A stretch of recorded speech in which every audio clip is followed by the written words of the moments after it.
Yo, what's up guys? For today's videos nga pala, nagluto tayo ng sinigang na pata ng baka guys. Ito, tingnan nyo, oh. Ang sarap pala niyan guys. Ayan, oh, yung mataba-taba, yung may parang litid dyan, di ba? Ayan, collagen nga pala yan. So, maganda yan. Sikreto ng mga maganda at pogi. Ayan, may buto-buto, di ba guys? Masarap yan. Tapos ito, tamang hiwa na tayo dito ng labanos, oh, di ba? Food vloggers naman tayo ngayon kasi nag-crave ako dyan guys. Napapanood ko sa mga vlogger yung sinigang na pata ng baka. So, craving satisfied tayo dyan guys. So, ito tamang hiwa naman tayo dito ng mga talong, di ba?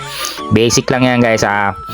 Ano naman tayo ngayon? Food vlog, cooking vlog tayo guys. Ayan, di ba? Tamang hiwa tayo ng kamatis. Syempre, masarap sa sinigang dyan yung kamatis na mahinog-hinog na. Tapos yan, mahinog-hinog ba yung tawag doon? Yung ano pala? Yung orange na yan. Tapos tamang sibuyas lang tayo na pula dito. Tamang hiwa lang tayo dyan guys. So basic lang naman, hindi ko na pinakita kung paano paglutuin. Tamang prepare lang tayo dyan. Tapos eto, kangkong. Tanggalin nyo lang yung medyo bulok-bulok na dyan na kangkong. Tapos hugasan nyo. Tapos hiwain nyo ng konti. Yan, lagyan nyo ng eto, okra, di ba? Ito masustansya rin to. Syempre dapat may okra yan. Masarap sa sinigang din yung masahog di ba? So sinigang na baka nga pala tayo guys. Ayan, ceiling green, yan, kangkong, okra,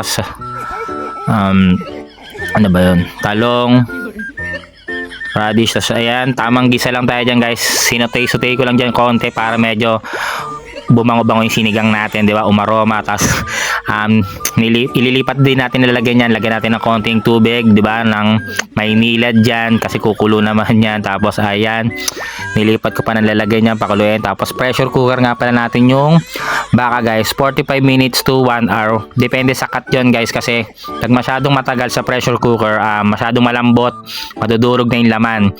So ito, 1 hour yung ginawa ko kasi pata ng baka to, medyo malalaki yung slice nito. Saktuhan lang naman, malambot, humihiwalay sa laman guys. So panoorin nyo, ayan, di ba? Malambot na yan, ang sarap niyan, di ba? Solve talaga cravings satisfied, di ba? Sinigang na baka, laman yan tsaka pata ng baka guys. So ayan, nilagay natin yung mga gulay-gulay dyan. Tingnan nyo, di ba? Panalo. Lalo kung may hangover ka o kaya kahit mag-iinom, di ba?